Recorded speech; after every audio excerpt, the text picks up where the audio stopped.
BLA ने माच area काची डिस्ट्रिक्ट बलूचिस्तान में पाकिस्तान आर्मी पर अटैक करके उनके 14 सोल्जर्स मार दिए और उसका एक वीडियो रिलीज किया।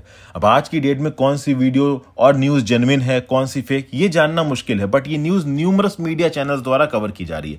इसके बाद मीर यार बलोच नाम के एक बलोच एक्टिविस्ट और न्यूमरस और बलोचिस पाकिस्तान से इंडिपेंडेंस की बात कर रहे हैं और एग्रेसिवली कर रहे हैं। इंडिपेंडेंस की बात तो कई सालों से करते आए हैं और बलोची एक्टिविज्म भी पिछले कुछ महीनों में बहुत ज्यादा अग्रेसिव हुआ है और पाकिस्तान की सरकार लगातार इंडिया के ऊपर इल्जाम लगा रही कि ये सब इंडिया कर रहा है। अब चूंकि पाकिस्तान इंडिया में कश्मीर और खालिस्तान के मुद्दे को लेकर जो भी करता आया है, उन्हें लगता है कि बाकी भी कुछ वैसा ही कर रहे होंगे। वो कभी भी ये एक्सेप्ट नहीं करते कि उन्होंने कितना सब्जुगेट किया है बलोच लोगों को, उनके रिसोर्सेस को लूटा, चाइनीज के हाथों में थमा दिया उनके रिसोर्सेस को, बलोची एक्टिविस्ट को मारा, बलोच नेचुरल रिसोर्सेस से पैसा कमाया और बलोचों को कुछ दिया भी नहीं।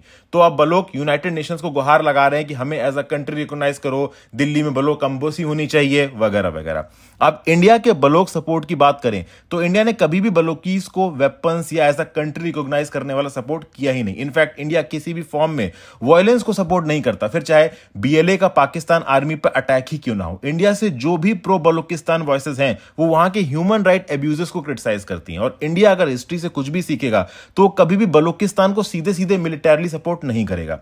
1971 में जब वेस्ट पाकिस्तान ने आज के बांग्लादेश पर अटैक किया तब इंडिया ने मॉरल बेसिस पे वहां के लोगों को प्रोटेक्ट किया और एक देश बनाया, जबकि इंडिया इसे इग्नोर भी कर सकता था। After all it was a separate country, लेकिन आज उसी बांग्लादेश की एक साइजेबल पॉपुलेशन इंडिया को एक नफरत के नजरिए से देखती है।